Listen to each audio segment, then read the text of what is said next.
Salut, moi c'est Laura, et tu écoutes À toi la parole.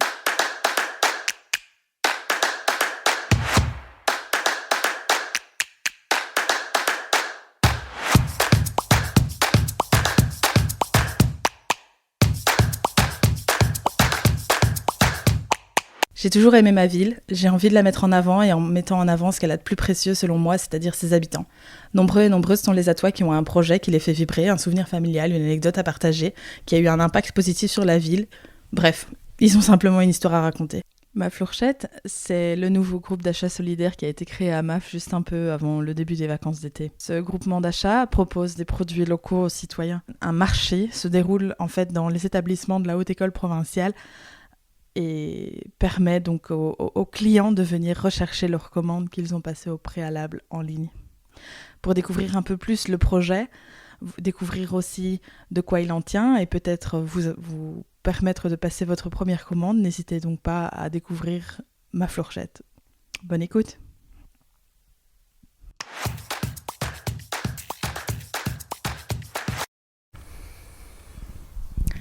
Bonjour Nathalie, avant qu'on commence et qu'on explique le projet que tu représentes, peux-tu en quelques mots te présenter ?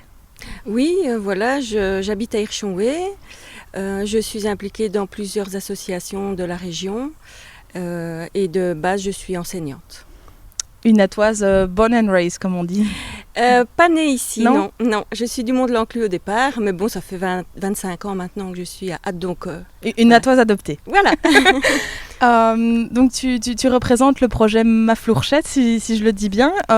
Que peux-tu nous dire sur ce projet assez récent ? Oui, donc ça fait 3 semaines que ça a démarré.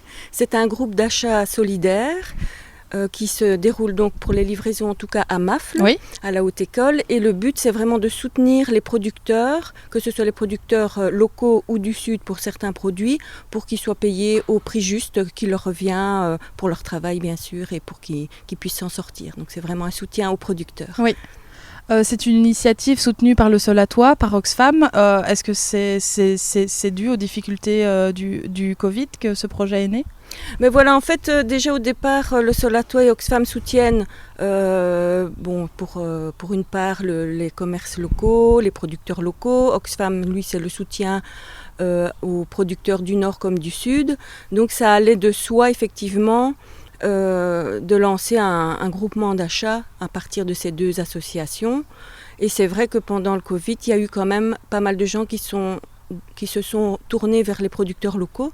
Et peut-être qu'après, ils ont un peu arrêté parce qu'ils ont repris le cours de la vie plus ordinaire et ils sont retournés dans les circuits moins locaux finalement. Et donc voilà, c'était pour remettre un petit peu de...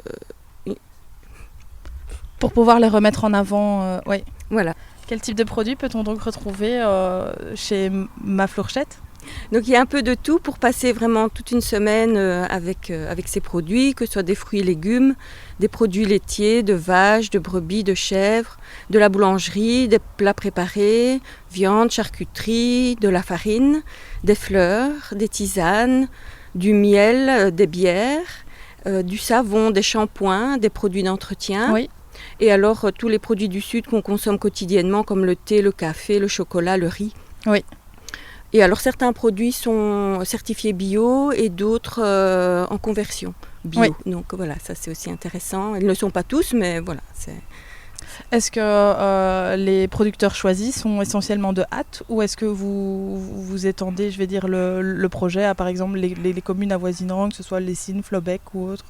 Oui, donc il y en a beaucoup qui sont vraiment de la région d'Ath et puis on peut étendre un peu selon la diversité qu'on veut avoir. Donc si un produit n'est pas disponible vraiment dans le territoire de Ath, ben, ça peut être là une commune voisine, oui. Bien sûr. Oui. Est-ce que vous avez un espèce de processus de sélection par rapport aux différents producteurs et artisans que vous représentez ? Eh bien, au départ, on s'est basé sur les producteurs qui étaient déjà inscrits sur la plateforme Open Food Network. Et puis un peu à la fois, certains viennent vers nous, on regarde ce qu'ils vendent, si on n'a pas déjà ces produits-là, et du moment que ce soit produit dans le respect on va dire de l'animal par exemple, ou de la nature, que c'est pas de l'esbrouf on va dire, que c'est vraiment produit par la personne qui propose les produits, il y a vraiment y a vraiment pas de souci. Tu parlais justement de la plateforme Open Food Network, si je ne me trompe pas.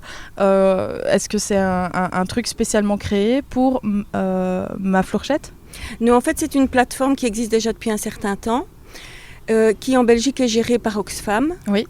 Et dont le but est de vraiment mettre en valeur les producteurs locaux. Donc là-dessus, sur cette carte, on peut retrouver tous les producteurs de Wallonie, de Bruxelles, qui s'y sont inscrits.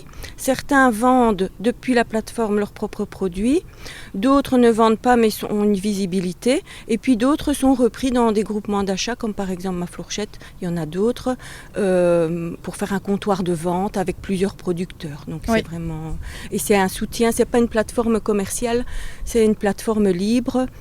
Et donc voilà, ça fait une sacrée différence aussi. Le but n'est pas de gagner de l'argent derrière, mais vraiment un soutien aux producteurs. Oui. Pour passer commande et aller chercher sa commande, il y a donc tout un processus. Peux-tu nous l'expliquer en quelques mots ? Oui, voilà. Donc les commandes sont ouvertes à partir du jeudi matin jusqu'au dimanche soir 22h. Donc les consommateurs peuvent aller quand ils veulent sur la plateforme. Là, ils voient tous les produits proposés, ils sélectionnent ce qu'ils désirent, en quantité également. Ensuite, soit ils payent par virement au moment où ils passent la commande, soit ils désirent payer sur place en liquide, et à ce moment-là, ils payent le jour de la livraison qui est le mercredi. Avant ça, bien sûr, les producteurs ont mis en ligne leurs produits, ils ont sélectionné eux-mêmes, ils ont mis le stock à jour, et c'est bien sûr eux qui choisissent le prix qu'ils vont recevoir après pour leurs produits. Ça, c'est très important. Et alors, pour se procurer donc, les achats qu'on aurait pu faire via la plateforme, comment ça se passe ? Eh bien, les consommateurs viennent à MAF le mercredi entre 18 et 19h, et là, les producteurs les attendent avec les colis préparés. Et donc, c'est l'occasion pour les consommateurs et les producteurs de se rencontrer, de parler un peu des produits. Voilà, donc ça, c'est important de recréer ce lien, de savoir qui est derrière les produits qu'on consomme. Oui, de mettre un nom et un visage derrière un produit qu'on va consommer. Ouais. Oui. Une avant-dernière question, donc tu l'as dit, un projet, je vais dire, assez récent, mais comment va-t-il se profiler à l'avenir ? Est-ce que d'autres producteurs vont rejoindre le projet, ou est-ce que vous avez d'autres ambitions ? Donc ici c'est sur MAF, mais peut-être de s'étendre à d'autres communes et d'avoir d'autres points de livraison ou autres ? Ah, pourquoi pas, ça ce serait pas mal. Il faut voir si on aurait les ressources, bien sûr, en termes de personnes, parce qu'on est quand même bénévole et ça demande pas mal de temps, mais pourquoi pas, s'il y a de la demande et s'il y a des personnes qui se proposent pour aider, ce serait une bonne chose. Ici, comme ça se passe, en fait les livraisons se passent à la haute école, l'intérêt ce serait que à l'avenir, donc à la rentrée par exemple, parce qu'ici l'année a été un peu chahutée pour les étudiants, mais que les étudiants s'impliquent également. Certains étudiants sont entrepreneurs eux-mêmes et produisent.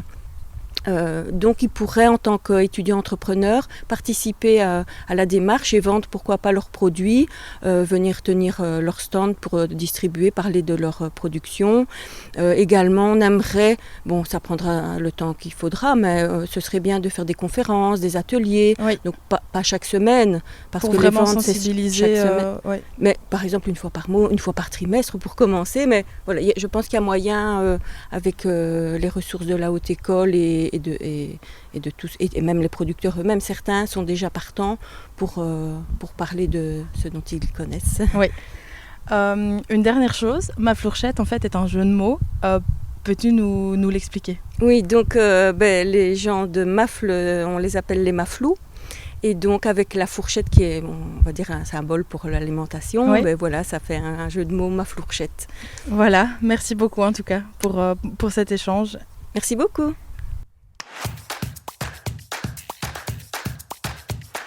Si tu as aimé le podcast, n'hésite pas à le partager ou à laisser un commentaire ou une note sur 5. Ça permet de faire vivre le podcast et de le faire connaître à plus de monde chaque semaine. Pour ne rien manquer, je t'invite à suivre la page Facebook ou le compte Instagram À toi la parole. À bientôt pour découvrir d'autres à toi et d'autres histoires.